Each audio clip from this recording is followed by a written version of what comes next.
Hello everyone, welcome back to our channel. NEET UG 2025 exam రాసిన students and వాళ్ళ parents ఇప్పుడు wait చేస్తుంది దేనికోసం అంటే అఫీషియల్ కీ అనేది ఎప్పుడు వస్తుంది, ఓఎంఆర్ షీట్స్ అనేవి ఎప్పుడు రిలీజ్ అవుతాయి, సో ఎప్పుడు రిజల్ట్స్ వస్తుందని వెయిట్ చేస్తూ ఉన్నారు. కొన్ని లక్షల మంది దీనికోసం చూస్తూ ఉన్నారు. ఎక్కడా కూడా మీకు దీనికి సంబంధించిన ఇన్ఫర్మేషన్ లేదు. చాలా మంది ఏంటంటే మీరు మెంటర్స్ కదా, మీకు ఎన్టీ నుంచి ఇన్ఫర్మేషన్ ఉందా, సో ఎప్పుడు రిలీజ్ అవుతుందో చెప్పండి అని అంటున్నారు. నేను రియాలిటీ చెప్తాను, వినడానికి ట్రై చేయండి సో దట్ మీకు అర్థం అవుతుంది. నేను కొత్తగా ఇన్ఫర్మేషన్ ఏం చెప్పాను, మీకు తెలిసిన ఇన్ఫర్మేషన్ చెప్పడానికి ట్రై చేస్తాను. వీడియోని లైక్ చేయండి, మీ ఫ్రెండ్స్కి షేర్ చేయండి. ముఖ్యంగా మేము కౌన్సిలింగ్కి ఎలిజిబుల్ అవుతాము అనుకున్న స్టూడెంట్స్ ఎవరైతే ఉన్నారో, పేరెంట్స్ ఎవరైతే ఉన్నారో కౌన్సిలింగ్ ప్రిపేర్ అవ్వండి. సో విజన్ అప్డేట్ నుంచి మేము హెల్ప్ చేస్తాము. 100% మా నుంచి మీకు మంచి సర్వీస్ ఉంటుంది. ఒకవేళ మీకు ఇంట్రెస్ట్ ఉండి జాయిన్ అవ్వాలనుకుంటే 7893947228 అనే నెంబర్ని, సో మీరు మెంటర్షిప్ కోసం వాట్సాప్లో జాయిన్ అవ్వచ్చు. నీట్ యూజీ మెంటర్షిప్ అని మెసేజ్ చేయండి.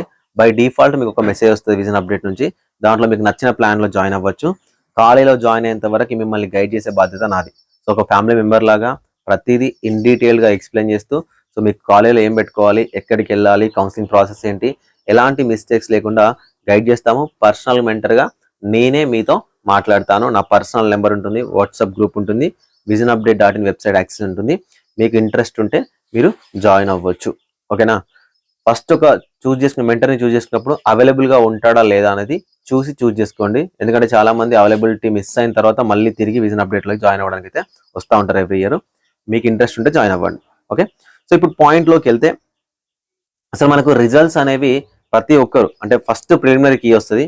ఈ ప్రిలిమినరీ కీ అనేది 30 మే వరకు వస్తుందని చాలా మంది ఎక్స్పెక్ట్ చేశారు. నేను కూడా చెప్పాను, అంటే ప్రీవియస్ ఇయర్లలో ఆల్మోస్ట్ ఒక 1 మంత్ తీసుకుంటారు రిజల్ట్స్ కోసం, కాబట్టి 4th లోపు మనకు రిజల్ట్సే వస్తుందని ఎక్స్పెక్ట్ చేశాము.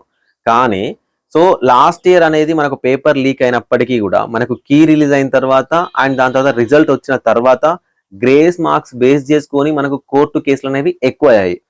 కానీ ఇప్పుడు అలా కాదు. సో ఎగ్జామినేషన్కి సంబంధించి కీ విషయంలో కానీ రిజల్ట్స్ విషయంలో కానీ దానికన్నా ముందే మనకు మధ్యప్రదేశ్లో అండ్ తమిళనాడులో కేసులు అనేవి పడడం జరిగింది. సో మధ్యప్రదేశ్కి సంబంధించిన హీరింగ్స్ అయిపోయాయి. సో మనకు ప్రజెంట్ జడ్జిమెంట్ అనేది రిజర్వ్ లో ఉంది. సరే, ఈ కోర్టు కేసులకి దీనికి ఏమన్నా సంబంధమా అంటే, సో ఇప్పుడు ఎన్టీఏ వాళ్ళు ఉన్నారు, ప్రీవియస్ ఇయర్ లో ఒక మిస్టేక్ జరిగింది. సో ఈ ఇయర్ లో కూడా ఇప్పుడు కోర్టు కేసులు అనేవి ఉండడం వల్ల ముందే కీ రిలీజ్ చేయడం కానీ, ముందే రిజల్ట్స్ ఇవ్వడం కానీ, దాని తర్వాత మళ్ళీ మనకి ఏదైతే ఆర్డర్స్ ఉంటాయో ఈ ఆర్డర్స్ అనేవి డిఫరెంట్ గా రావడం ఒకవేళ వస్తే, సో మళ్ళీ ఇవన్నీ ఎందుకని ఆగుతా ఉండుండొచ్చు. First thing. ఓకేనా? నెక్స్ట్ వచ్చేసరికి కీ విషయంలో పర్ఫెక్ట్ గా ఇద్దాము, ఎలాంటి మిస్టేక్స్ లేకుండా, ఎలాంటి తప్పులు లేకుండా, సో ఎలాంటి కాంట్రవర్సీస్ లేకుండా ఇద్దామని ఆగి ఉండొచ్చు. ఇది సెకండ్ థింగ్. ఓకేనా? ఇంకొకటి ఏంటంటే అసలు ఎన్టీఏ ఇచ్చిన టెంటేటివ్ షెడ్యూల్ ప్రకారం 14th జూన్ లోపల మనకు రిజల్ట్స్ ఇవ్వాలి. అంటే 10th వరకైనా మనకు కీ ఇవ్వచ్చు ఎన్టీఏ వాళ్ళు. ఏంటి సార్ లాస్ట్ ఇయర్ కూడా మనకు టెంటేటివ్లీ 14th ఉంది కదా, కానీ 4th జూన్ రోజునే ఇచ్చారు కదా అంటే, సో అది కొంచెం ముందుగా ఇవ్వడం జరిగింది అంతే. లాస్ట్ ఇయర్ ఇచ్చారు కదా అని ఈ ఇయర్ అలానే ఇస్తారని మనం ఎక్స్పెక్ట్ చేయలేము. ఓకే, సో నేను ఎప్పుడు ఎక్స్పెక్ట్ చేస్తున్నా అంటే, సో మనకి ఏదైతే రిజర్వ్ చేయబడిందో 5th జూన్ రోజున మనకు మధ్యప్రదేశ్కి సంబంధించిన కోర్టు కేసు ఏదైతే ఉందో, సరే కోర్టు కేసుకి కీకి ఏమైనా సంబంధమా, కోర్టు కేసుకి రిజల్ట్స్కి సంబంధం ఉంటుంది కానీ కోర్టు కేసుకి కీకి ఏమైనా సంబంధమా అంటే, సో ముందుగానే కీ ఇచ్చి ఆ స్టూడెంట్స్ ఎవరైతే రాశారో వాళ్ళకి ఎక్కువ మార్కులు వచ్చి, సో మళ్ళీ ఇది ఒక తతంగం లాగా అవుతుంది. అంటే వాళ్ళ యొక్క ఓఎంఆర్ షీట్లు బయటకు వచ్చేసరికి, సో దీనివల్ల మళ్ళీ ఏమైనా ఇష్యూ జరిగి అంటే మనకు ఆల్రెడీ ఒక కేసు జరుగుతూ ఉంటే ఇంకొక కేసులోకి వెళ్లకుండా మేబీ జాగ్రత్త పడుతూ ఉండొచ్చు ఎన్టీఏ వాళ్ళు. ఓకేనా? సో నేను ఎక్స్పెక్ట్ చేస్తున్నాను 5th రోజున ఎన్టీఏ కీ రిలీజ్ చేయడానికి అయితే ఛాన్సెస్ ఉండొచ్చు అని నేను అనుకుంటున్నా. ఇది నా తరపున. ఓకేనా? సార్ నువ్వు ఎలా అనుకుంటున్నావు, మీకు ఏమైనా ఎన్టీఏ నుంచి ఇన్ఫర్మేషన్ ఉంటుందా అంటే, గుర్తుపెట్టుకోండి, ఎన్టీఏ నుంచి ఇండియాలో ఉన్న ఏ మెంటర్కైనా, ఏ ఎడ్యుకేషనలిస్ట్కైనా ఎవ్వరికి కూడా ఇన్ఫర్మేషన్ అనేది ఉండదు. సో ఎన్టీఏ వాళ్ళు ఎలా రిలీజ్ చేస్తారంటే, మీరు పడుకొని లేచే లోపు కీ రిలీజ్ అవుతుంది. ఓకేనా? ఇప్పుడు అసలు రిజల్ట్స్ వస్తుందా అనే లోపు మీరు ఇట్లా కళ్ళు మూసి తెరిచే లోపు రిజల్ట్ ఇచ్చేస్తాడు. అన్ఎక్స్పెక్టెడ్ రిజల్ట్స్ అనేవి ఉంటుంది. ఒక షెడ్యూల్ ప్రకారం రిజల్ట్స్ అనేవి ఇవ్వడు. ఇప్పుడు నేను ఈ వీడియో ఇస్తున్నాను కదా, ఈ వీడియో మీరు చూసే నెక్స్ట్ మినిట్ కూడా కీ అనేది రిలీజ్ చేయొచ్చు. అలా ఉంటుంది. సో కీ వచ్చిన 1 or 3 days లో కన్ఫర్మ్ గా రిజల్ట్స్ ఇస్తాడు. కానీ ఆ 1 or 3 days లో కూడా మనం ఎగ్జాక్ట్ టైం కానీ డేట్ కానీ చెప్పలేము. ఒకవేళ టెక్నికల్ ఇష్యూస్ ఉన్నాయి అనుకోండి, లేట్ అవుతుంది. లేదు అనుకుంటే ఆల్ ఆఫ్ సడన్ గా రిజల్ట్స్ ఇచ్చేస్తారు. సో కాబట్టి పేరెంట్స్ కానీ స్టూడెంట్స్ కానీ చేయాల్సింది ఏంటంటే, మీరు వెయిట్ చేయాలంతే.